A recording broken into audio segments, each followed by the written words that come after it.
राष्ट्रियताको पहरेदारी, जनाधिकारको पक्षमा खबरदारी। यो हो न्यूज नेपाल टेलिभिजन।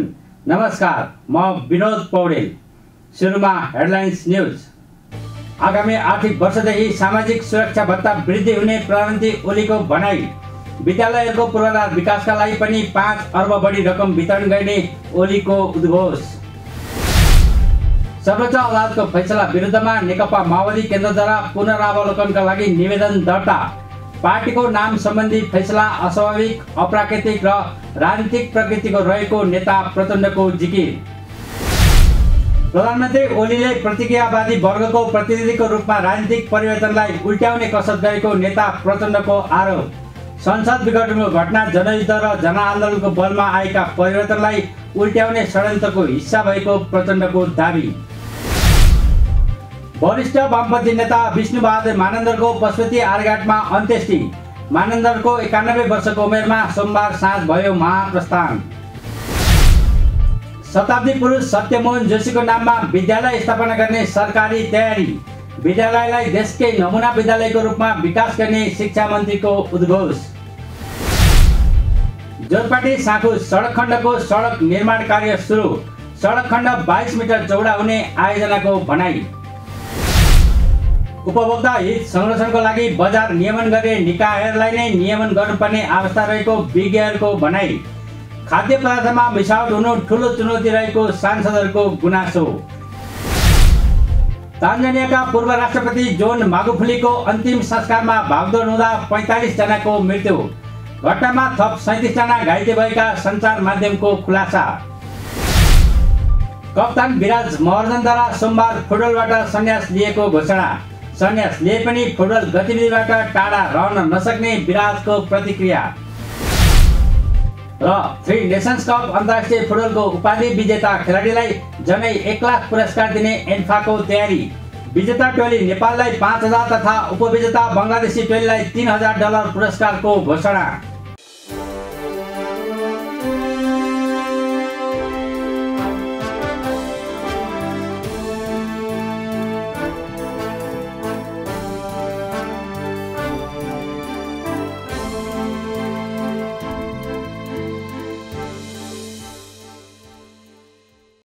अब न्यूज विस्तारमा। सुरु गरौँ। प्रधानमन्त्री केपी शर्मा ओलीले आगामी आर्थिक वर्षदेखि सामाजिक सुरक्षा भत्ता बढाउने बताउनु भएको प्रसङ्गबाट। प्रधानमन्त्री केपी शर्मा ओलीले आगामी आर्थिक वर्षदेखि सामाजिक सुरक्षा भत्ता बढाउने बताउनु भएको छ। मङ्गलबार रिपोर्टर्स क्लब नेपालको 23औं वार्षिकोत्सव कार्यक्रममा बोल्दै प्रधानमन्त्री ओलीले आगामी साउन 1 गतेदेखि सामाजिक सुरक्षा भत्ता बढाउने बताउनु भएको हो। प्रधानमन्त्री ओलीले आगामी आर्थिक वर्षमा विद्यालयहरूको पूर्वाधार विकासका लागि 5 अर्ब बढी रकम वितरण गर्ने पनि बताउनुभयो। प्रधानमन्त्री ओलीले सरकारले प्रेस स्वतन्त्रतामा कुनै पनि प्रकारको हस्तक्षेप नगर्ने बताउनुभयो। सरकारले गच्छे अनुसार सञ्चार क्षेत्रलाई सहयोग गर्ने पनि उहाँको भनाइ छ। एकता चाहिएको थियो, अदालतले हाम्रो एकता भङ्ग गरिदियो। एकता बाँकी थियो र भङ्ग गर्नु अदालतले। एकता कहीँ बाँकी थियो। जहाँ अध्यक्ष निकालिसकेका छ, दलको नेता निकालिसकेका छ, दलको नेतालाई साधारण सदस्यताबाट पनि निकालेको छ, त्यहाँ एकता थियो भनेर ढकसो लाएर ढाँट कुरा गर्ने। एकता बाँकी थियो, एकता बाँकी राखेको थियो। तैपनि मैले कुरा गर्नलाई फोन गरेँ। उहाँले त्यसलाई मजाक बनाएर अखबारबाजी गर्नुभयो। फोन गरेको थियो, मैले भेट्दिनँ, इच्छा थिएन, तर्काइदिएँ, टार्दिएँ मैले। ठिक छ नि त, आफ्नो आफ्नो पार्टी चलाएको। अनि दिदा नखाने राति गएर कोल चाट्ने भनेको थिएँ। 15 दिनभित्र अर्को नाम अरूसँग नजुट्ने गरी आऊ त भनेकै छ त, गए हुन्थ्यो नि त।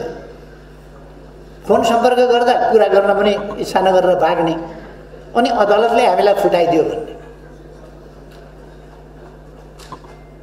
मुद्दा लडेर जाली फटा हुन्छन् गाउँघरमा केही मुद्दा लडेर अनेक हिसाबले जाली तर्क प्रमाण अनेक पसारेर अदालतलाई गुमराहमा पारेर अर्काको बाली हडप गर्ने, अर्काको कमाई, अर्काको आम्दानी हडप गर्ने, अर्काको जिन्दगीभरिको पसिना हडप गर्ने हुन्छन्।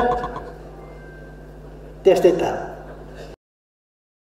अहिले देशमा समस्या पर्यो भन्ने प्रचार गरिएको भन्दै देशलाई र देशको राज्य प्रणालीमा कुनै प्रकारको समस्या नरहेको पनि उहाँले बताउनुभयो। सङ्घीय लोकतान्त्रिक गणतन्त्रमा कुनै प्रकारको समस्या नरहेको स्पष्ट पार्नुभयो। प्रदेश सरकारलाई केन्द्र सरकारबाट दिइने बजेट कहीँ कतै विभेद नभएको पनि बताउनुभयो। देश सङ्कटमा परेको छ। सङ्कट होला, केपी ओलीलाई पर्या होला, प्रचण्डलाई पर्या होला, माधव नेपाललाई पर्या होला। देशलाई कहाँ सङ्कट पर्यो, केमा सङ्कट? तपाईँहरूलाई केमा सङ्कट पर्यो भन्नुहोस् त? केमा सङ्कट पर्यो तपाईँ? तनखा आएन कि, जागिर गयो कि, केमा सङ्कट पर्यो तपाईँहरूलाई? मजदुरलाई केमा सङ्कट पर्यो, किसानलाई केमा सङ्कट पर्यो, संविधानलाई केमा सङ्कट पर्यो, व्यवस्थालाई केमा सङ्कट पर्यो? राम्रो नबिजिए पनि सङ्घीय लोकतान्त्रिक गणतन्त्रको रक्षा, अघि मैले भर्खर सुने, सङ्घीय लोकतान्त्रिक गणतन्त्र खतरामा पर्यो भनेर यो बाँचोस् भनेको थियो अरे, खतरामा पर्यो अरे सङ्घीय लोकतान्त्रिक गणतन्त्र। के भएछ? केही बिमारी त सङ्घीय लोकतान्त्रिक गणतन्त्रलाई म देख्दिनँ। कुनै कहीँबाट खतरा आएको त देख्दिनँ। चुनाव भएर सङ्घीय लोकतन्त्रलाई खतरा पर्छ भने त अब 20 महिनापछि त लोकतान्त्रिक गणतन्त्र, सङ्घीय लोकतान्त्रिक गणतन्त्र त खतरामा पर्नै हो नि, चुनाव गर्दा खतरामा पर्छ भने। यो कुरा अलिकति ताल सुरका कुरा गर्नु मान्छ नि। नेकपा माओवादी केन्द्रका अध्यक्ष पुष्पकमल दाहाल प्रचण्ड नेपाल कम्युनिस्ट पार्टी नेकपा एकताको खारेजीको सम्बन्धमा पुनरावलोकनका लागि सर्वोच्च अदालत गएको सन्दर्भ उल्लेख गर्दै उहाँले पुनरावलोकनमा जानलाई मजाक गरिएको टिप्पणी गर्नुभयो। प्रधानमन्त्री ओलीले केही मान्छेहरूको महत्वाकांक्षाले राजनीतिक अस्थिरता निम्त्याउन खोजेको बताउनुभयो। केही व्यक्तिहरूले आफ्नो निज स्वार्थका कारण देशको राजनीतिलाई धमिल्याउन खोजेको पनि उहाँको आरोप छ। नेकपा एमाले र माओवादी केन्द्र बिउताउने सर्वोच्च अदालतको फैसला विरुद्धमा नेकपा माओवादी केन्द्रले पुनरावलोकनको लागि निवेदन दर्ता गराएको छ। माओवादी केन्द्रका अध्यक्ष पुष्पकमल दाहाल प्रचण्डले पार्टीका नेताहरू र वरिष्ठ अधिवक्ताहरू सहित सर्वोच्च पुगेर निवेदन दर्ता गराउनु भएको हो। निवेदन दर्ता गराएपछि सञ्चारकर्मीहरूसँग प्रतिक्रिया दिँदै अध्यक्ष प्रचण्डले पार्टीको नाम सम्बन्धी विवादमा परेको मुद्दामा भएको फैसला अस्वाभाविक, अप्राकृतिक र राजनैतिक प्रकृतिको रहेको बताउनुभयो। त्यसैले आफ्नो दलले फैसला पुनरावलोकनका लागि निवेदन दर्ता गराएको बताउनुभयो। तपाईहरु सबैलाई थाहा भएकै कुरा हो, गएको फागुन महिनामा सर्वोच्च अदालतबाट दुईटा महत्त्वपूर्ण फैसला भए। एउटा संसद पुनर्स्थापना सम्बन्धी फैसला, त्यसलाई सिङ्गै देशले स्वागत गर्यो, प्रशंसा गर्यो, हामीले पनि त्यसै गर्यौं। अर्को फैसला फागुन 23 गतेको पार्टीको नाम सम्बन्धी मुद्दामा जो फैसला भयो त्यो चाहिँ हामीलाई स्वाभाविक लागेन, अस्वाभाविक छ, अप्राकृतिक छ र राजनैतिक प्रकृतिको निर्णय भयो भनेर हामीले असहमति जनाएका थियौं। यो तपाईहरुलाई थाहा भएकै कुरा हो।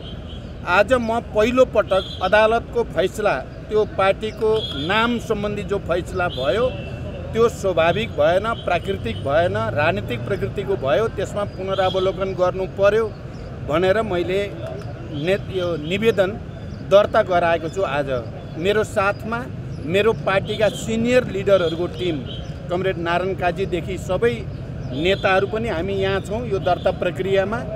त्यसै गरी वरिष्ठ अधिवक्ता शम्भु थापादेखि धेरै वरिष्ठ अधिवक्ता र अधिवक्ताहरू पनि यहाँ उपस्थित भएर हामीले दर्ता भर्खरै गराएका छौँ। मलाई र हामीलाई के विश्वास छ भने सर्वोच्च अदालतले विगतमा पनि गरेका कतिपय फैसलामा टिप्पणी भयो र पुनरावलोकनको प्रश्न उठ्यो भने त्यसमा पुनरावलोकन गर्ने गरेको छ। केही महिना अगाडिको मात्रै पनि ताजा उदाहरण हामी सबैलाई थाहा छ। अध्यक्ष प्रचण्डले देशमा राजनैतिक स्थायित्वको निम्ति शान्ति र समृद्धिको नयाँ अभियानका लागि एकताबद्ध भएका दलहरूलाई विभाजित गर्ने गरी अदालतबाट भएको राजनैतिक निर्णय सच्चिने विश्वास समेत व्यक्त गर्नुभयो। पार्टीको नाम सम्बन्धी मुद्दामा रिट निवेदकको समेत एकता टुटोस् भन्ने चाहना नभएकाले पनि फैसला सच्याउने विश्वास गरिएको बताउनुभयो।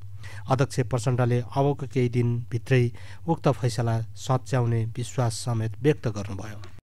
हामीलाई विश्वास छ देशको राजनीतिक स्थायित्वको निम्ति शान्ति र समृद्धिको एउटा नयाँ अभियानमा नेपाल जाँदैछ। यस्तो बेलामा एकताबद्ध भइसकेका दलहरूलाई विभाजित गर्ने जस्तो राजनैतिक काम अदालतले जो निर्णय गर्यो त्यो सच्याउने छ भन्ने हामीलाई विश्वास छ। नाम सम्बन्धी मुद्दा थियो, रिट निवेदकले यो पार्टी एकता टुटोस् भन्ने चाहना राखेको पनि थिएन, नाम मात्रै करेक्सन होस् भन्ने चाहना थियो। रिट निवेदकको निवेदनभन्दा बाहिर गरेको निर्णय पक्कै पनि सर्वोच्च अदालतले पुनरावलोकन गर्छ र केही दिनभित्रै यसमा ढिलो गर्न हुने पनि छैन। छिटै यो बारेमा पुनरावलोकन भएर यथार्थ अगाडि आउँछ भन्ने म विश्वास व्यक्त गर्न चाहन्छु। धन्यवाद। निवेदन दर्ताका लागि अध्यक्ष प्रचण्डसँगै नेताहरू नारायण काजी श्रेष्ठ, देव गुरुङ, वर्षमान पुन, मातृका यादव, दिननाथ शर्मा, जनार्दन शर्मा, कृष्णबहादुर महरा लगायतका नेताहरू सर्वोच्च अदालत पुगेका थिए। फागुन 23 गते न्यायाधीशहरू कुमार रेग्मी र बमकुमार श्रेष्ठको इजलासले नेकपा नाम ऋषि कट्टेललाई दिँदै नेकपा एमाले र माओवादी केन्द्र बिउत्याउने गरी फैसला सुनाएको थियो। सर्वोच्चले दुई पार्टी बीचको एकीकरणलाई अवैधानिक करार गर्दै एकीकरण गर्ने भए 15 दिनभित्र निर्वाचन आयोगमा निवेदन दर्ता गर्न समेत भनेको थियो। नेपाल कम्युनिस्ट पार्टी माओवादी केन्द्रका अध्यक्ष पुष्पकमल दाहाल प्रचण्डले प्रधानमन्त्री केपी शर्मा ओलीले प्रतिक्रियावादीको वर्गको प्रतिनिधित्वको रूपमा राजनीतिक परिवर्तनलाई उल्ट्याउने कसरत गरेको बताउनु भएको छ। मङ्गलबार 20औं जेल ब्रेक दिवसको अवसरमा आयोजित अन्तर्क्रियामा बोल्दै अध्यक्ष प्रचण्डले देशको संविधानमाथि प्रतिक्रियावादीहरूले प्रहार गरेको र त्यसको प्रतिनिधिको रूपमा प्रधानमन्त्री केपी शर्मा ओली रहनुभएको बताइएको छ। देशको राजनैतिक उपलब्धिहरूलाई उल्ट्याउने षड्यन्त्र र कसरतहरू भइरहेको पनि अध्यक्ष प्रचण्डले बताउनुभयो। संसद विघटनको घटना सामान्य घटना मात्रै नभई जनयुद्ध र जनआन्दोलनको बलमा आएका परिवर्तनलाई उल्ट्याउने षड्यन्त्र हिस्सा भएको पनि बताउनुभयो। अहिले हामीले 10 वर्षको जनयुद्धमा कायम गरेका कीर्तिमानहरू र त्यसले ल्याएका निकै ठुलो युगान्तकारी परिवर्तनहरू जसको संकेन्द्रित अभिव्यक्ति चाहिँ सङ्घीय लोकतान्त्रिक गणतन्त्रको रूपमा एउटा समावेशी लोकतन्त्रको रूपमा संविधानमा लिपिबद्ध गरिएको छ। त्यो संविधानमाथि फेरि एकचोटि बडो निर्मम ढङ्गले प्रहार गर्ने कसरत प्रतिक्रियावादी वर्गका प्रतिनिधिहरूले र ती प्रतिक्रियावादी वर्गको प्रतिनिधिहरू मध्ये पनि सबैभन्दा क्रूर गणतन्त्र विरोधी, संघीयता विरोधी, समावेशी विरोधी, समानुपातिकता विरोधी प्रतिनिधिहरूको खोजी गर्ने क्रममा उनीहरूले केपी ओलीलाई प्रयोग गरेका छन्। त्यो वर्गले, प्रतिक्रियावादी वर्गले र यी उपलब्धिहरूलाई उल्ट्याउने षड्यन्त्र र कसरत भइरहेका छन्, अझै पनि सिद्धिएका छैन। यहाँ अघि नै आइसक्यो, पुस 5 गतेको परिघटना खाली संसद विघटन गर्ने एउटा सामान्य राजनीतिक परिघटना मात्रै होइन र थिएन। त्यो जनयुद्ध र जनआन्दोलनले कायम गरेका हजारौं शहीद बेपत्ता योद्धा र क्रान्तिकारी योद्धाहरूले ल्याएको परिवर्तनलाई उल्ट्याउने षड्यन्त्रको हिस्सा थियो। अध्यक्ष प्रचण्डले सर्वोच्च अदालतले फागुन 23 गते गरेको नेपाल कम्युनिस्ट पार्टी नेकपाको खारेज गर्ने फैसलाको विरुद्धमा पुनरावलोकनमा गएको भन्दै सर्वोच्चले आफ्नो फैसलालाई पुनरावलोकन गर्ने विश्वास व्यक्त गर्नुभयो।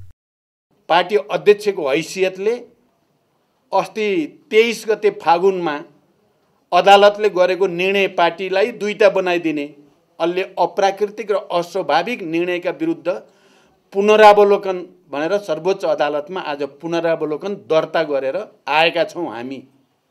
म आफैलाई त्यसको प्रमुख पात्र बनाउनाले पहिलोचोटि मुद्दा मैले अदालतमा गएर पुनरावलोकन दर्ता गराउने काम मैले गरेको छु। यो एउटा लडाईँ हो, यो वैधानिक खालको कानुनी किसिमको लडाईँ हो।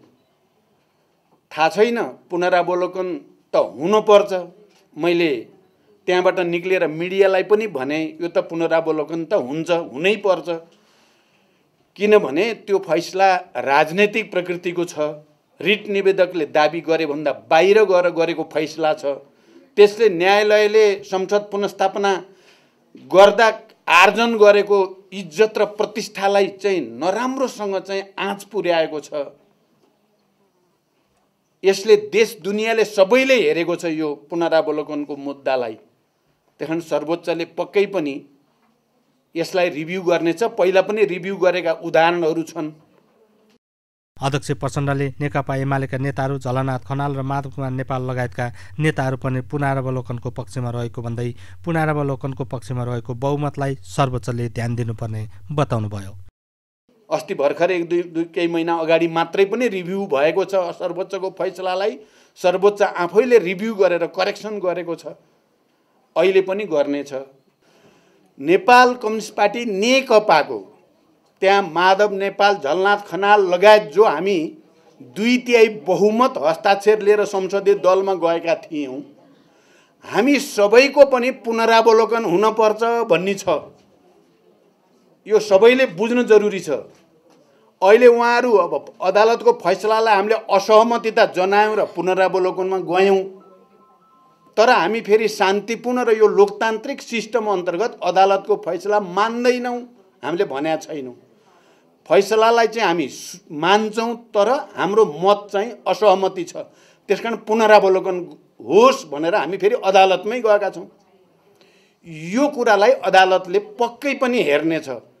बहुमत त्यतापट्टि थियो, धेरै पुनरावलोकन चाहेका छन् र यो मुद्दालाई देश दुनियाँमा सबैले हेरेका छन् भन्ने कुरा चाहिँ अदालतले पक्कै पनि बुझ्नेछ। अदालतको फैसलामा असहमति जनाउँदै आफूहरू पुनरावलोकनमा गएको भए पनि सर्वोच्च अदालतको फैसलालाई आफूहरूले मान्य गरेको उहाँको भनाइरहेको छ। वरिष्ठ वामपन्थी नेता विष्णुबहादुर मानन्दरको पशुपति आर्यघाटमा अन्त्येष्टि गरिएको छ। मानन्दरको 91 वर्षको उमेरमा सोमबार साँझ निधन भएको हो। उहाँको अन्त्येष्टि मङ्गलबार पशुपति आर्यघाटमा गरिएको छ। नेता मानन्दरलाई नेकपा माओवादी केन्द्रका अध्यक्ष पुष्पकमल दाहाल प्रचण्ड, सहमुख अग्निप्रसाद सापकोटा, माओवादी केन्द्रका नेताहरू नारायण काजी शेष, पम्फा भूषाल, गणेश शाह, पूर्व सहमुख कृष्णबहादुर मोरा लगायतका नेताहरूले अन्तिम विदाई गर्नुभयो। नेता मानन्दर नेपाली कम्युनिस्ट आन्दोलनका इमान्दार नेताको रूपमा परिचित हुनुहुन्छ। उहाँको नेपाल कम्युनिस्ट पार्टी संयुक्त बनाउनको लागि महत्त्वपूर्ण भूमिका रहेको छ। विक्रम सम्वत 1989 मा जन्मिनुभएका मानन्दर लामो समयसम्म नेकपा संयुक्तको महासचिव हुनुहुन्थ्यो। सरकारले शताब्दी पुरुष सत्यमोहन जोशीको नाममा विद्यालय स्थापना गर्ने भएको छ।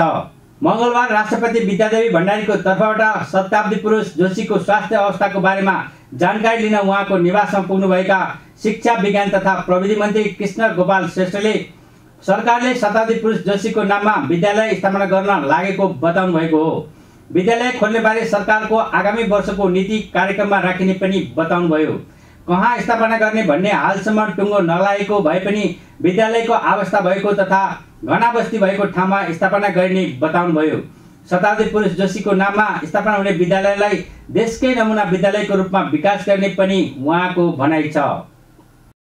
जहाँ हामी बनाउँछौँ त्यो ठाउँमा त्यो स्कुल एकदम चल्ने, घना बस्ती र चाहिँ नि मतलब चाहिँ नि बनाउनको लागि बनाउने र भवनको लागि भवन होइन कि त्यो साँच्चै चाहिँ एउटा चाहिँ इतिहास, एउटा पुरुषको नाममा बनाएको स्कुल, त्यो स्कुल यस्तो नमुना हुनेछ मुलुकमा, एउटा चाहिँ नि साँच्चैको क्वालिटी एजुकेसनको सेन्टर हुनेछ। अत्यन्तै गुण क्वालिटी एजुकेसन दिने र एउटा नमुना विद्यालय जसले सबैले हेर्ने नामको विद्यालयको रूपमा त्यसलाई चाहिँ नि स्थापित गरेर अगाडि बढ्नु। अहिले पनि सार्वजनिक सामुदायिक स्कुलमध्ये धेरै नमुनाका विद्यालयहरू छन्, धेरै मतलब त राम्रो क्वालिटी एजुकेसनमा धेरै सक्सेस छ। अब स्वाभाविकै रूपमा स्टार्टिङ जिरोको बिन्दुबाट नै टिचर्सहरू पनि त्यही क्वालिटीको र त्यो सँगसँगै चाहिँ त्यहाँ एउटा चाहिँ त्यसको नियम विधि प्रक्रिया एउटा नमुना, एउटा स्याम्पल दुनियाँले सबैले हेर्ने र एउटा आकर्षकको चाहिँ आकर्षण हुने स्थिति बनोस् भन्ने चाहिँ सरकारको चाहना छ। शताब्दी पुरुष जोशीले राष्ट्रपति भण्डारीले आफ्नो स्वास्थ्य अवस्थाबारे जानकारी लिन मन्त्रीलाई पठाउनु भएकोमा आभार व्यक्त गर्नुभयो। सरकारले आफ्नो नाममा विद्यालय खोल्न लागेकोमा हर्ष लागेको पनि जोशीले बताउनुभयो। मेरो बारेमा मेरो स्वास्थ्य कस्तो छ के छ भनेर जुन उहाँले हेरचाहको निमित्त बुझेर आउनु भनेर मन्त्रीजीलाई नै पठाउनु भयो होइन। त्यसको हुनाले मेरो आफ्नो भएको कुरो भने यति बेला सरकारको तर्फबाट जुन रेखदेख गर्ने बिरामी भयो भने उपचार गर्ने सारा कुराको कुरा पनि भयो। यति बेला मलाई त्यस्तो किसिमको कुनै आवश्यकता परेको छैन होइन। बेसी चाहिँ ठिकै छ, परेको बेलामा भन्ने कुरा आफ्नो ठाउँमा छ। त्यसैले उहाँले जुन स्वर्णिम गरेर पठाउनुभयो त्यसको निम्ति म चाहिँ भित्री दिनु कि राष्ट्रपतिप्रति र हाम्रो सरकार प्रमुख प्रधानमन्त्रीजीप्रति पनि आभार व्यक्त गर्न चाहन्छु। मन्त्रीजी यहाँ आफै यहाँसम्म आएर यहाँहरू देखिहाल्नुभयो, उहाँले भन्नुभएको मेरो स्वास्थ्यको निम्ति मात्रै होइन कि त्यसको अतिरिक्त स्कुलको स्थापना गर्ने इत्यादि कुरा पनि भयो होइन। त्यो चाहिँ अब खास गरेर सरकारले राष्ट्रले मेरो नाममा लाई यो चिरस्मरणीय त हुने नै भयो, तर मेरो नामबाट पनि शिक्षाको क्षेत्रमा, विद्याको क्षेत्रमा, कलाकृतिको क्षेत्रमा ठुलो नमुना गर्न लायकको अनुकरणीय कार्यक्रमको कुरा पनि उहाँले सुनाउनु होइन। स्कुल चाहिँ स्थापना गर्ने माध्यमिक भनेको यो सब कुरा गर्दाखेरि अत्यन्त मलाई चाहिँ हर्ष लागेको छ। मैले भने कि म चाहिँ आफैमा सन्तोष छु, कुनै किसिमको गुनासो कहीँ कति छैन। त्यसैले यति बेला सबैको आशीर्वादले, सबैको शुभकामनाले मलाई बेसी भइरहेको छ भनेर मैले आफ्नो मनको कुरो चाहिँ प्रकट गरेँ। शताब्दी पुरुष जोशीले हाल आफ्नो स्वास्थ्य अवस्था सामान्य रहेको भन्दै कुनै समस्या परेको बेला भन्ने बताउनुभयो। जोरपाटी साँखु सडक खण्डमा अवरोध भएका ठाउँलाई छोडेर सडक निर्माण कार्य सुचारू भएको छ। काठमाडौँ उपत्यका सडक विस्तार आयोजना अन्तर्गत सडक विस्तार कार्य हुन लागेको यस सडक खण्डको खुलालटार क्षेत्रमा स्थानीयको अवरोध हुँदै आएको थियो। स्थानीयले मुआवजा प्राप्त नभएसम्म सडक विस्तार कार्य सुरु गर्न नदिने भन्दै अवरोध गरेपछि काम रोकिएको थियो। आयोजनाका इन्जिनियर बसन्त कुमार राईले स्थानीयले सडकमै सुतेर अवरोध गरेका कारण काम प्रभावित भएको बताउनुभयो। तर पनि अवरोध नभएका ठाउँमा सडक निर्माण कार्य सुचारू गरेको इन्जिनियर राईले बताउनुभयो। त्यो पैसा माग गर्नलाई ल पैसा आउने बित्तिकै हामीले चाहिँ वितरण गर्छौँ। अब मेयर साहबले चाहिँ यसो सम्झै गरिदिनु पर्यो, पैसा हामीले सक्दो असार मसानसम्म ल्याएर सबैलाई वितरण गर्छौँ। अहिले चाहिँ बाटो बनाउनलाई चाहिँ सहज गरौँ भनेर मिटिङ भएको हो, मिटिङ पनि भएको हो त्यहाँ होइन। अनि त्यही सिलसिलामा हामी ल अब काम गरौँ भनेर भनेको हो। तर त्यही पनि अहिले बिहानदेखि नै पब्लिकहरूले बाटैमा सुतेर चाहिँ अवरोध गरे, म गर्नै दिन्न। अब नाना थरीका अब गाली गलोचहरू पनि गरे। हाम्रो यो ग्रेडर रोलर अपरेटरहरूलाई पनि अब ढुङ्गामुढा पनि हान्ने, तिमीहरूलाई यहाँ किन हामीले काम नगर्ने भनेर जबरजस्ती तिमी गर्ने भनेर भन्यो। अनि अघि भर्खरै हाम्रो पुलिस प्रहरीहरू पनि आउनु भएको थियो होइन। अब पुलिस प्रहरीहरूसँग पनि उनीहरू अब म बाटैमा सुत्छु, जसरी पनि म काम गराउनै दिन्न, हामीलाई पहिला पैसै चाहियो त्यसपछि बल्ल दिन्छौँ भन्ने त्यसमा छ। अब हामीले के भनेछौँ भन्दाखेरि अब जुन जुन ठाउँमा हामीले गर्न दिन्छ त्यो ठाउँमा काम गर्ने, जुन जुन ठाउँमा गर्न दिँदैन भने त्यो पार्ट चाहिँ छोडिदिने। अब जबरजस्ती गर्ने कुरो भएन। अब मान्छे अब बाटैमा सुत्दिन्छ होइन, गर्नै दिन्न भनेपछि उसलाई अब त्यो गर्ने पनि कुरो भएन, इग्नोर गर्ने पनि कुरो भएन। ठिक छ, अब जुन जुन ठाउँमा हामीले गर्न दिन्छ त्यो ठाउँमा गर्ने, गर्न नदिएको ठाउँमा हामीले हाललाई चाहिँ छोडेर अगाडि बढ्ने हाम्रो त्यो छ। चौथो पटक हो यो हामीले चाहिँ यो काम गर्न प्रयास गर्दाखेरि, चौथो पटकसम्म पनि गरेन। अनि अब आज चाहिँ हामीले अब गर्न दिन्नौँ भने हामी जुन जुन पार्ट छ भने दिने भए गरिदिने, नभए अगाडि चाहिँ बढ्ने भनेर हाम्रो चाहिँ अब त्यो अनुसार माइन्ड मेकअप गरेका छौँ। अब उपलब्ध चौडाइमा जहाँ जति गर्न दिन्छ त्यति गरेर अगाडि बढेर अब अनि यसलाई चाहिँ टुङ्ग्याउने पर्छ। यो अब जति सकिन्छ उपलब्ध चौडाइमा जति सकिन्छ त्यति काम गर्ने। असार मसान्तसम्म हाम्रो यो लक्ष्य चाहिँ यो प्रोजेक्टलाई सिध्याउने छ। पब्लिकले यदि सजिलो गरी हामीलाई उपलब्ध चौडाइमा काम गर्न दियो, जहाँ जहाँ डिजाइन अनुसार गर्न नै दियो भने 18 मिटरमै 18 मिटरमै जाने। अब जहाँ गर्न दिँदैन भने 10 मिटर 9 मिटर पुरानो जुन बाटो छ नि 10 मिटर 12 मिटरको त्यो पुरानो बाटोमै पिच गरेर पनि यसलाई चाहिँ हामीले यो प्रोजेक्टलाई चाहिँ हामीले इन्ड गर्ने चाहिँ लक्ष्य राखेका छौँ। जोरपाटी साँखु सडक खण्डको खुलालटार क्षेत्रमा 60-70 घरधुरीलाई करिब 12 करोड रुपियाँ मुआवजा वितरण गर्न बाँकी छ। सडक खण्ड 22 मिटरको चौडा हुनेछ, जसमा 2-2 मिटर फुटपाथ रहनेछ भने सडकको भाग 18 मिटर रहनेछ। कुल 11.46 किलोमिटर लम्बाइ रहेको चाबेल जोरपाटी साँखु सडक खण्ड मध्ये चाबेलदेखि जोरपाटी बागमती पुलसम्मको सडक कालोपत्रे भइसकेको छ। भूतपूर्व सैनिकहरूको हित, सेवा, सुविधा र गुनासाहरूको सम्बन्धमा धारणा बनाउनका लागि गरिने भूतपूर्व सैनिक सम्मेलन प्रभावकारी हुने गरेको नेपाली सेनाले जनाएको छ। नेपाली सेनाले गरिरहेका विभिन्न काम कारबाहीको बारेमा अवकाश प्राप्त सैनिकहरूलाई जानकारी गराउने तथा भूपू सैनिक र उहाँहरूका परिवारको हितका लागि भएका कार्यक्रमको जानकारी गराउने उद्देश्य साथ भूपू सैनिक गर्दै आएको छ। सम्मेलनमा भूपू सैनिकका आवश्यकताहरू पहिचान गरी नेपाली सेना कल्याणकारी बोर्डले सञ्चालन गर्ने विभिन्न योजना र कार्यक्रमहरूको नीति तय गर्ने र उहाँहरूको गुनासो, पीर मार्का, राय र सुझाव सङ्कलन गरी नीति निर्माण गरिने हुँदा सम्मेलन प्रभावकारी हुने गरिएको नेपाली सेनाका प्रवक्ता सन्तोष बलम पौडेलले बताउनुभयो।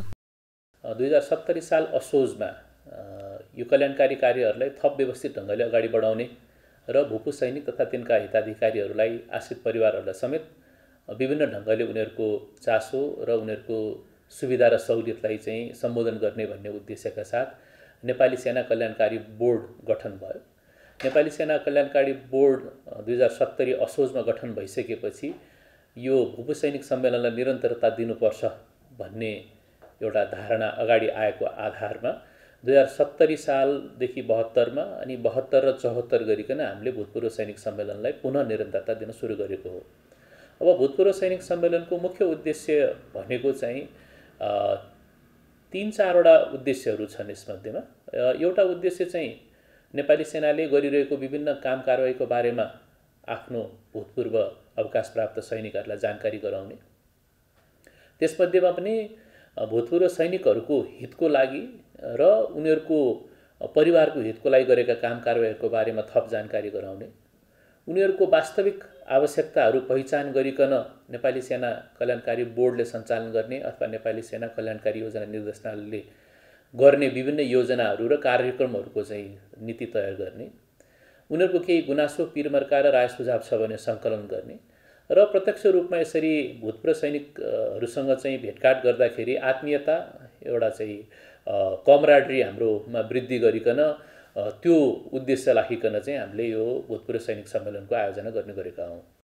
नेपाली सेनाले नेपाली सेना सैनिक कल्याणकारी बोर्ड अन्तर्गत प्रत्येक प्रदेशमा कार्यालय खडा गरी सो क्षेत्रमा बसोबास गर्ने अवकाश प्राप्त सैनिकहरूको तथ्याङ्क सङ्कलन गर्ने र सम्पर्कमा रहिरहने गरेको प्रवक्ता पौडेलले जानकारी दिनुभयो। प्रत्येक जिल्लामा भूपू सैनिक फोकल पर्सन नै तोकेर जिल्लाभरिका अवकाश प्राप्त सैनिकहरूसँग सम्पर्कमा रहने गरिएको पनि उहाँको भनाइ छ।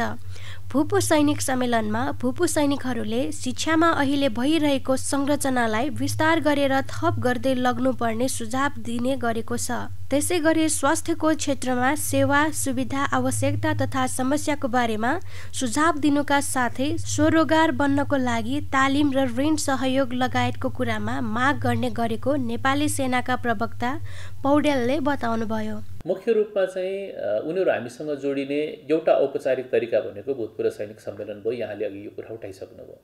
त्यसभन्दा बाहेक पनि जुन मैले सैनिक कल्याणकारी बोर्ड, एउटा नेपाली सेना सैनिक कल्याणकारी बोर्डको जुन मैले तपाईँलाई जानकारी गराएँ, यसको अन्तर्गतमा हामीले प्रत्येक प्रदेशमा एउटा इपी सेन्टर कार्यालय खडा गरेका छौँ। अनि इपी सेन्टर कार्यालयले सो क्षेत्रमा बसोबास गर्ने सबै भूतपूर्व सैनिकहरू अथवा अवकाश प्राप्त सैनिकहरूको तथ्याङ्क सङ्कलन गर्ने, उनीहरूसँग सम्पर्कमा रहने, उनीहरूलाई जानकारी गराउने चाहिँ एक किसिमको मेकानिजम तयार पारेको छ।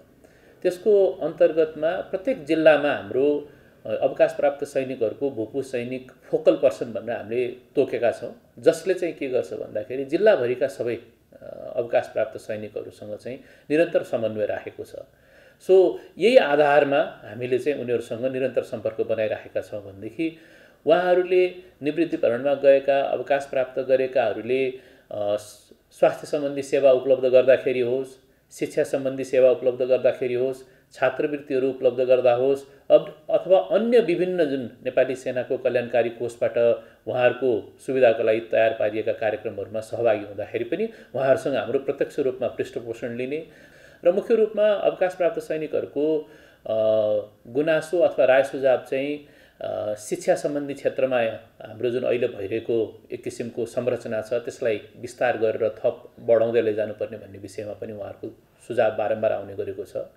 त्यसबाहेक अर्को महत्त्वपूर्ण, किनभने उमेर पुगेर अवकाश हुने भएको हुनाले स्वास्थ्य सम्बन्धी क्षेत्रमा विभिन्न सेवा सुविधाको आवश्यकता अथवा स्वास्थ्य सेवा हासिल गर्ने सिलसिलामा परेका समस्याहरूको बारेमा चाहिँ उहाँहरूको प्रमुख फोकस अथवा केन्द्रित भएको हामी पाउँछौँ। यसबाहेक अरू पनि विभिन्न गुनासोहरू क्षेत्रगत रूपमा जिल्लागत रूपमा आवश्यक पर्ने विभिन्न चिजहरू पनि त्यसरी केन्द्रीकृत भएर पनि आउँछन्। तर मूलभूत रूपमा शिक्षा र स्वास्थ्य र अहिले आएर स्वरोजगार, किनभने नेपाली सेनाले 4 को जुन एउटा कार्यक्रम अगाडि सारेको छ त्यसमा स्वरोजगार एउटा महत्त्वपूर्ण छ र अवकाश प्राप्त सैनिकहरूलाई स्वरोजगारको लागि सेवा निवृत्त भइसकेपछि पनि आफ्नो कर्मभूमिमा नेपालभित्रै बसेर काम गर्नको लागि आवश्यक पर्ने तालिम र ऋण सहयोग अथवा अन्य चिजहरूको आवश्यकताको लागि उहाँहरूको चाहिँ यस 3टा क्षेत्रमा केन्द्रित रहेर चाहिँ उहाँहरूको सुझाव र गुनासोहरू प्राप्त हुने गरेको छन्। यस वर्षका भूपू सैनिक सम्मेलनमा एकै परिवारबाट 4 जना भन्दा बढी सन्तानले नेपाली सेनामा सेवा गरेका आमाबुबालाई सम्मान पनि गरिने भएको छ। यसअघि भूतपूर्व सैनिक सम्मेलनमा आएका सुझावका आधारमा नेपालगञ्ज, इटहरी र पोखरामा 3वटा क्षेत्रीय अस्पतालको निर्माण गरिएको तथा धनगढी र बर्दिवासमा पनि अस्पताल निर्माणको तयारी गरिरहेको नेपाली सेनाका प्रवक्ता सन्तोष बल्लभ पौडेलले बताउनुभयो। भूतपूर्व सैनिक सम्मेलनमा आउने पृष्ठपोषणको आधारमा आगामी दिनमा नयाँ कार्यक्रम बनाउने, नीति निर्माण गर्ने, सुविधा सहुलियतहरूलाई परिमार्जन गर्ने र स्वीकृत गरेर कार्यान्वयन गर्ने काम गरिने उहाँको भनाइ छ। हामीले के पनि सुरुवात गरेका छौँ भन्दाखेरि एउटै परिवारबाट 4 जना वा 4 जना भन्दा बढ्ता सन्तानहरूले नेपाली सेनामा सेवा गरेका आमा बुवाहरूलाई सम्मान गर्ने कार्यक्रम पनि यो भूतपूर्व सैनिक सम्मेलनमा गर्छौँ हामी। त्यसको एउटा प्रमुख उद्देश्य के हो भन्दाखेरि नेपाली सेनामा निरन्तरता दिनको लागि अथवा सेवामा आउनको लागि आकर्षणको वृद्धि गर्नु पनि हो र यसले एक किसिमको नेपाली सेनाले तपाईले अरू संस्थाहरूको तुलनामा हेर्नुभयो भन्दाखेरि नेपाली सेनाले अवकाश प्राप्त सैनिकहरूको लागि गरेको कार्यक्रमहरूको पहुँच र त्यसको दायरा चाहिँ निकै फराकिलो पाउनुहुन्छ र त्यही सिलसिलामा पनि अरूहरूलाई यसमा आउने आकर्षणको पनि एउटा विषय छ भन्दाखेरि यो भूपू सैनिक सम्मेलनमा जुन गुनासोहरू आउँछन् अथवा जुन राय सुझावहरू आउँछन् त्यसलाई हामीले एकदम निरन्तर रूपमा चाहिँ हाम्रो आफ्नो कार्यक्रममा त्यसलाई चाहिँ समाहित गर्ने गरेका छौँ। हाम्रो यो कल्याणकारी कोष सञ्चालन तथा व्यवस्थापन समिति छ। त्यो समितिको क्षेत्राधिकारमा के पर्छ भन्दाखेरि यसरी आएका पृष्ठपोषणको आधारमा नयाँ कार्यक्रमहरू तय गर्ने, भएका कार्यक्रममा सुविधा सहुलियत थप गर्ने वा घटाउने त्यसको क्षेत्राधिकारभित्र पर्दछ र त्यसैको आधारमा यो समिति चाहिँ वर्षको 6 पटक बस्दछ। यसमा रक्षा मन्त्रालयको प्रतिनिधि, अवकाश प्राप्त व्यक्तिहरूको प्रतिनिधिहरू सबै सम्मिलित भएर यो बोर्डमा चाहिँ हामी विभिन्न प्रस्तावहरू लैजान्छौँ, जुन प्रस्तावहरू मूलभूत रूपमा यही भूपू सैनिक सम्मेलन वा अन्य अवस्थामा भूपूहरूबाट आएका राय सुझावका आधारमा तयार पारिन्छन् ती एजेन्डाहरू। अनि त्यहाँ हामी प्रस्ताव लगिसकेपछि त्यसको प्रस्तावको चाहिँ निर्णय भइसकेपछि अनि हामी यसलाई कार्यान्वयनमा ल्याउने गरेका छौँ। यसरी हामीले एउटा लुप भनौँ उहाँहरूको पृष्ठपोषण हासिल गर्ने, उहाँहरूको पृष्ठपोषणको आधारमा नीति निर्माण अथवा सुविधा सहुलियतहरूलाई परिमार्जन गर्ने र त्यसलाई स्वीकृत गराएर कार्यान्वयन गर्ने काम चाहिँ निरन्तर रूपमा गरिरहेका छौँ। नेपाली सेनाले गर्दै आएको भूतपूर्व सैनिक सम्मेलन केही समय रोकिएको थियो। 2070 साल असोजमा पनि सेना कल्याणकारी बोर्ड गठन भए पश्चात भूतपूर्व सैनिक सम्मेलनको निरन्तरता हुन थालेको हो। अब पालो बिजनेस न्युजको।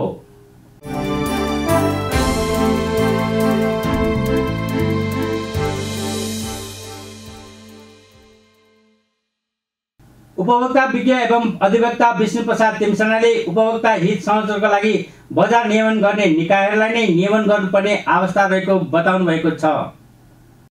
सङ्घीय संसद राष्ट्रिय सभा अन्तर्गतको दिगो विकास तथा सुशासन समितिको मङ्गलबारको बैठकमा उपभोक्ता हक हित बजार व्यवस्थापनमा सुशासनको अवस्था विषयमा आफ्नो प्रस्तुति दिँदै अधिवक्ता तिमसनाले बजार नियमन गर्ने निकायमाथि नै नियमन हुनुपर्ने बताउनु भएको हो। नियामक निकायका काम गर्ने कर्मचारीहरूले इमान्दारीका साथ काम नगरेका कारण उपभोक्ताहरू मारमा पर्ने गरेको देखिएकाले नियमन गर्ने निकायलाई नै नियमन गर्ने व्यवस्था गर्न सुझाव दिनुभएको हो। अहिले बजार नियमन गर्ने विभिन्न 13 नियामक निकायहरू रहेको र तिनले गर्ने कार्यक्रमहरू ठिक छन् वा छैनन् भन्ने सम्बन्धमा नियमन गर्ने छुट्टै निकाय आवश्यक रहेको बताउनुभयो। नियमन निकायलाई नियमन नगरिएका कारण अहिले बजारमा गम्भीर प्रकृतिका समस्याहरू देखिएको पनि बताउनुभयो। नियमनकारी निकायहरूलाई नियमन गर्न छुट्टै आयोग अथवा निर्देशनालय बनाउन समेत सुझाव दिनुभयो। सबैभन्दा ठुलो समस्या भनेको राज्यबाट तलब सुविधा खाने, राज्यको अधिकार क्षेत्रमा बस्ने र नियमन गर्ने अधिकार प्राप्त गरेका व्यक्तिहरू जसले आफ्नो इमानदारका साथ काम नगरिदिएका कारणले गर्दा यस्ता समस्याहरू बजारमा आएका। यिनले कस्ता कार्यक्रम गरिरहेका छन्, यी कहाँ जान्छन्, यिनले गरेको काम ठिक छ कि छैन भन्ने कुराको पनि एउटा छुट्टै एउटा बजार उपभोक्ताको सवाल ठुलो सवालको विषयवस्तु भएकोले यी सबै प्रकारका नियमन गर्ने निकायहरूको पनि नियमन गर्ने एउटा छुट्टै निकाय चाहिने हो कि भन्ने चाहिँ हामीले चाहिँ महसुस गरेका छौँ। किनभने उनलाई नियमन नगरिदिएका कारणले गर्दा आज समस्या भएको छ है। किनभने उनीहरू कसैप्रति नियमन गर्ने निकाय कसैप्रति जिम्मेवार भएनन्, कसले हेर्ने भन्ने भएर त्यसले गर्दा एउटा छुट्टै एउटा आयोग बन्ने हो कि अथवा त्यसै प्रकारको अब निर्देशनालय बन्ने हो अथवा के बन्ने एउटा छुट्टै एउटा अधिकार सम्पन्न एउटा आयोग बन्छ ताकि उसले तिनले गरेको काम चाहिँ किनभने बजारलाई स्वच्छ बनाउनको लागि त ठुलो काम त गर्नु पर्यो नि त। जसको लागि हामी काम गर्छौँ जनता त्यही हो, मतदाता तिनै हुन्, सबै तिनै हुन्। भोलि उनी बजारबाट फर्केर आउने मान्छे सन्तुष्ट भएन भने जनता सन्तुष्ट हुन्छ त। बजारमा प्रभावकारी नियमन हुन नसक्दा उपभोक्ताहरू कार्टेलिङ सिन्डिकेट लगायत कृत्रिम अभाव, मूल्य वृद्धि, बिचौलिया र कालो बजारीको मारमा पर्नु परेको पनि अधिवक्ता तिमी सिन्हाले बताउनुभयो। बजारमा गुणस्तर नतोकिएका, घोषणा नगरिएका सेवा तथा वस्तुको बिक्री वितरण हुने प्रमुख समस्या भएको पनि उहाँले बताउनुभयो। यस्तै उत्पादक तथा बिक्रीकर्ताबाट नाप तौलमा ठगी हुने, झुट्टा समाचार तथा भ्रमपूर्ण विज्ञापन बजाउने, दर्ता अनुमति बिना उत्पादन आयात सञ्चय तथा बिक्री वितरण गर्ने कार्य भइरहेकोले पनि नियामक निकायलाई थप उत्तरदायी बनाउनु पर्ने बताउनुभयो। नेपालको अवस्था हेर्दाखेरि कार्टेलिङ छ, सिन्डिकेट छ, त्यसले शास्ति भोगिरहेको छ। एक ठाउँमा एउटा मात्रै सामानहरू जान्छ, अर्को ठाउँमा अर्को सामान मात्रै सामान छ, त्यो सामान बाहेक अरू पाउने आउँछ। प्रतिस्पर्धाको अवस्था छैन। अस्तिसम्म हामी तपाईँको हाम्रो यातायात व्यवसायमा ठुलो सिन्डिकेटको अवस्था थियो। सिन्डिकेट तोड्यो तर नयाँ सिन्डिकेटको रूपमा अगाडि भयो। त्यसले गर्दा हामीले त्यो शास्ति पाइरहेको अवस्था छ। त्यसले गर्दा खुला प्रतिस्पर्धा हुन सकेको अवस्था छ। कृत्रिम अभाव छ, कृत्रिम मूल्य वृद्धि छ, बिचौलिया र कालाबजारीको बिक्री रहेको अवस्था छ। जहाँ पनि कालाबजारी, जहाँ पनि बिचौलिया, जहाँ पनि कहीँ जान अवस्था छैन। त्यस्तो अवस्था सिर्जना भएको छ। गुणस्तर नतोकेर घोषणा नगरेका सेवा र वस्तुहरू चाहिँ बिक्री भइरहेको छ। गुणस्तर तोक्नुपर्ने अवस्था चाहिँ संविधानको धारा 44ले उपभोक्तालाई गुणस्तरीय वस्तु सेवा प्राप्त गर्ने हक हुनेछ भनेर लेखेको छ। तर हरेक वस्तुको गुणस्तर हुनुपर्ने अवस्था हुन्छ, गुणस्तर तोकिएको अवस्था छैन। अब गुणस्तर तोक्ने निकायहरू चाहिँ गुणस्तर तोक्न चाहिँ सकिरहेको अवस्था छैन। झुट्टा अब अर्को नाप तौलमा ठगिरहेको छ। अहिले भर्खर हामी जानुपर्छ नाप तौलमा सबैभन्दा ठुलो ठगी भनेको नाप तौल। यस्तो हुन्छ, यो यसो हेर्दाखेरि 1000 ml को बट्टा हुन्छ भने हामीले अनुमान गर्छौँ। यसो तल हेर्दाखेरि 900 ml मात्रै हुन्छ। साबुनमा हेर्नुहुन्छ भने ठ्याक्क उसले तोकिरहेको हुन्छ। पसलेको अर्डर अनुसारको साबुन बनाउँछ उसले। मलाई अर्कोचोटि आउँदाखेरि 550 ग्राम घटाइदेऊ न भनेर चाहिँ भन्छ। पसलले नै अर्डर गर्छ। अब एकचोटि बजारमा गएपछि चाहिँ अर्कोचोटि त मान्छेले सबै हेर्दैन साबुन भन्छ। त्यसले गर्दा 50-50 ग्राम मात्रै ठग्ने हो भने कति धेरै ठगिन्छ। अब अहिले हामी इन्टरनेटमा पनि तपाईँलाई हेर्नुहुन्छ भने इन्टरनेटको त्यो दिएको स्पिडको छ, त्यो कुनै पनि पाउन सक्ने अवस्था छैन। पैसा त उसले लिइराखेको हुन्छ। त्यसले गर्दा यो नापको मेजरमेन्टको कुरामा चाहिँ ठुलो ठगिरहेको अवस्था छ। झुट्टा भ्रमपूर्ण विज्ञापन, अहिलेको ठुलो समस्या भनेको भ्रमपूर्ण विज्ञापन छ। मेरो आमालाई कति समस्या थियो भने यता पनि दुख्ने, अब 70 वर्ष क्रस गरेपछि त घुँडा दुख्ने, अर्को दुख्ने आउँछ। अब एउटा टेलिभिजनमा हेर्ने हो भनेपछि एउटा आमा चाहिँ खुरु गएर म चाहिँ सरक्क म चाहिँ बिसेकै भएर आएँ भनेर जस्तो गरेर उहाँले भन्नुहुन्छ। मेरो आमाले के हुन्छ, सबै अस्पतालमा पुर्याएपछि बाबु त्यही अस्पतालमा पुऱ्यायो भने मेरो आमाले भने म चितवन जानुपर्ने अवस्था भयो। समस्या नि त्यो के साँच्चै विज्ञापन साँचो छ त? लेबल नलाएका, म्याद गुज्रिएका सामानहरू, विषादी, अखाद्य, रङ, प्रिजर्भेटिभ प्रयोग भएका खाद्य पदार्थको बिक्री वितरण गर्ने कार्य पनि प्रमुख समस्या भएको अधिवक्ता तिमिल सिन्हाले बताउनुभयो। प्रभावकारी नियमित अनुगमन, नियमन र गुनासो व्यवस्थापनको अभाव, बजार अनुशासनको प्रभाव अनि प्रमुख समस्या रहेको बताउनुभयो। बैठकमा उपस्थित सांसदहरूले संसदीय समितिहरूले नीति निर्माण गर्न सक्ने, बजारलाई नियमन गर्ने अधिकार भए पनि गलत गर्नेहरूलाई कानुनको दायरामा ल्याउन नसक्नुले यो विषय गम्भीर बन्दै गएको स्वीकार गरेका छन्। खाद्य पदार्थका मिसावट हुनु अर्को ठुलो चुनौतीको विषय बनेको पनि सांसदहरूले बताए। अब पालो इन्टरनेसनल न्युजको।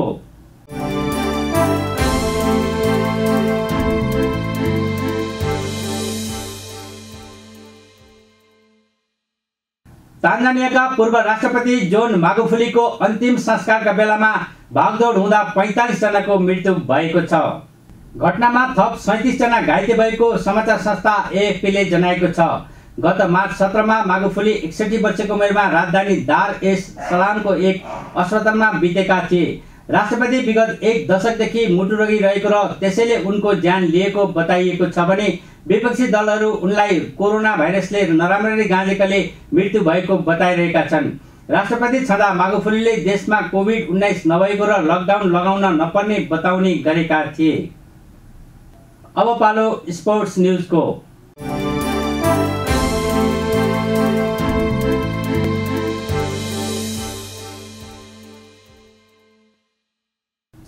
सर्वाधिक सफल कप्तानको परिचय पाएका रक्षक विराज महर्जनले सोमबार फुटबलबाट सन्यास घोषणा गर्नुभएको छ। अन्तर्राष्ट्रिय प्रतियोगितामा नेपालले गोलको खडेरी तोडेको दिन बङ्गलादेशलाई हराउँदै त्रिदेशीय कपको उपाधि जित्दा डिफेन्डर विराजले टोलीलाई उपाधिको ताज पहिराउँदै सन्यासको घोषणा गर्नुभएको हो। उपाधि जितेको नेपाललाई खुसीसँगै विराजको सन्यासले केही भावुक पनि बनाएको छ। अखिल नेपाल फुटबल संघ एन्फा एकाडेमीका दोस्रो ब्याच विराज महर्जनले सोमबार 73औं अन्तर्राष्ट्रिय खेल करियर खेल्दै सन्यासको घोषणा गर्नुभएको छ। दशरथ रङ्गशालामा सोमबार त्रिदेशीय कप फुटबल प्रतियोगितामा नेपालले बङ्गलादेशको टोलीलाई 2-1 हराउँदै उपाधि दिलाएसँगै विराजले सन्यासको घोषणा गर्नुभएको हो। अन्तिम पटक दशरथ रङ्गशालामा राष्ट्रिय जर्सीमा देखिएका विराजलाई समर्थकले सम्मान गरेका थिए।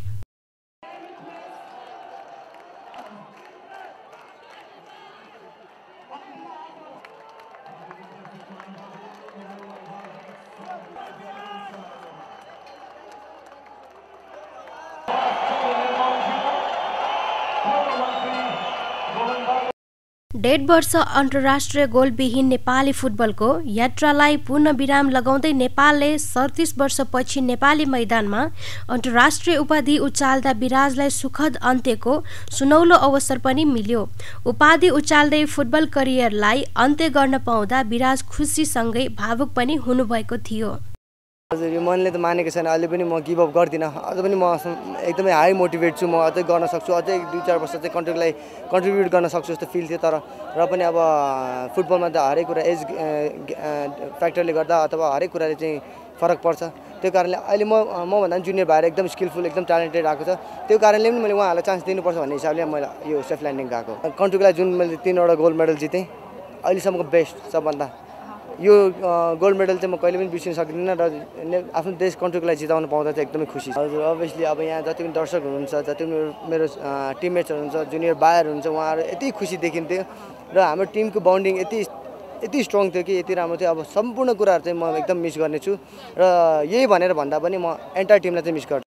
बङ्गलादेश विरुद्धको फाइनल खेलमा विराजले नेपालका लागि खेलेको 73औं प्रतिस्पर्धा रहियो। वैकल्पिक खेलाडीका रूपमा 90औं मिनेटमा मैदानमा प्रवेश गरेर अन्तिम खेल सुखद बनाउने अवसर विराजले पाउनु भएको हो। सन् 2008मा पोखरामा भएको पाकिस्तान विरुद्धको अन्तर्राष्ट्रिय मैत्रीपूर्ण खेलमा डेब्यू गरेका विराजले यसअघि राजु साकीको नाममा रहेको 68 क्याम्पलाई उछिनेर नेपालका लागि सर्वाधिक खेल खेल्ने खेलाडी पनि बन्नुभएको हो।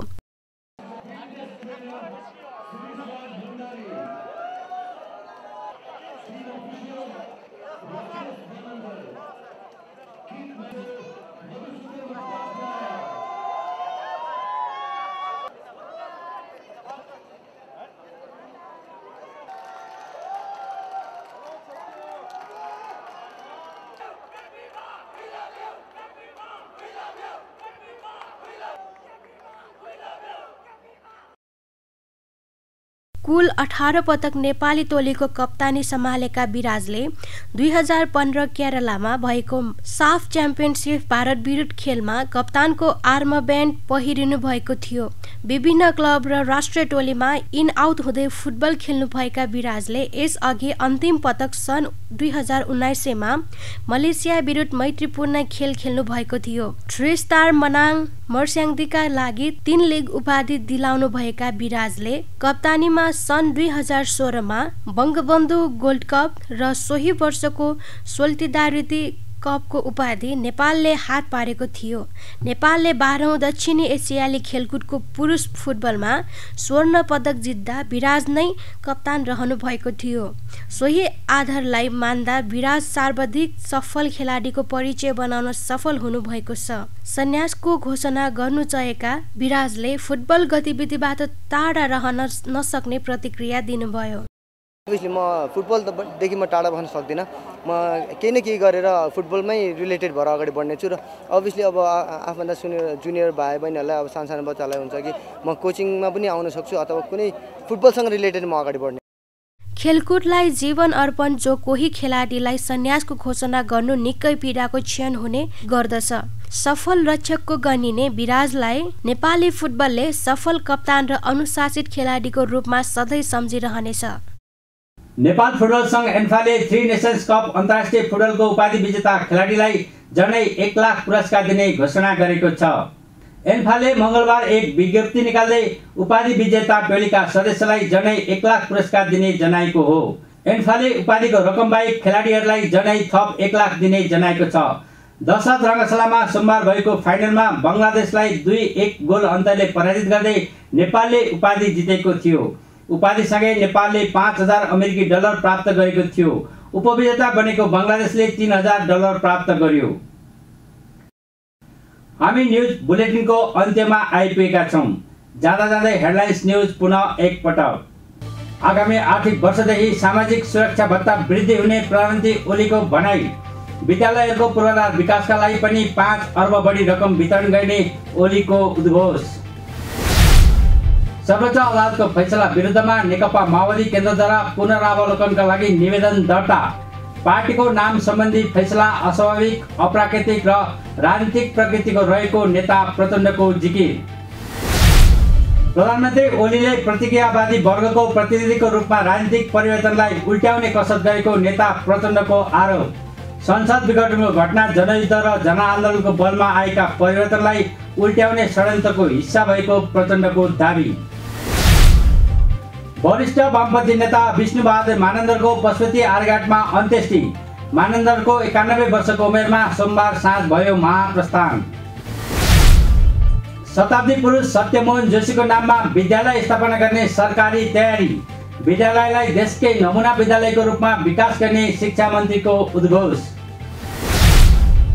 जोरपाटी साँखु सडक खण्डको सडक निर्माण कार्य सुरु। सडक खण्ड 22 मिटर चौडा हुने आयोजनाको भनाई। उपभोक्ता हित संरक्षणको लागि बजार नियमन गर्ने निकायहरूलाई नै नियमन गर्नुपर्ने अवस्था रहेको विज्ञहरूको भनाई। खाद्य पदार्थमा मिसावट हुनु ठूलो चुनौती रहेको सांसदहरूको गुनासो। तान्जानियाका पूर्व राष्ट्रपति जोन मागुफुलीको अन्तिम संस्कारमा भागदौड हुँदा 45 जनाको मृत्यु। घटनामा थप 37 जना घाइते भएका सञ्चार माध्यमको खुलासा। कप्तान विराज महर्जनद्वारा सोमबार फुटबलबाट सन्यास लिएको घोषणा। सन्यास लिए पनि फुटबल गतिविधिबाट टाढा रहन नसक्ने विराजको प्रतिक्रिया। र 3 नेसन्स कप अन्तर्राष्ट्रिय फुटबलको उपाधि विजेता खेलाडीलाई झन्डै 1 लाख पुरस्कार दिने एन्फाको तयारी। विजेता टोली नेपाललाई 5,000 तथा उपविजेता बङ्गलादेशी टोलीलाई $3,000 पुरस्कारको घोषणा।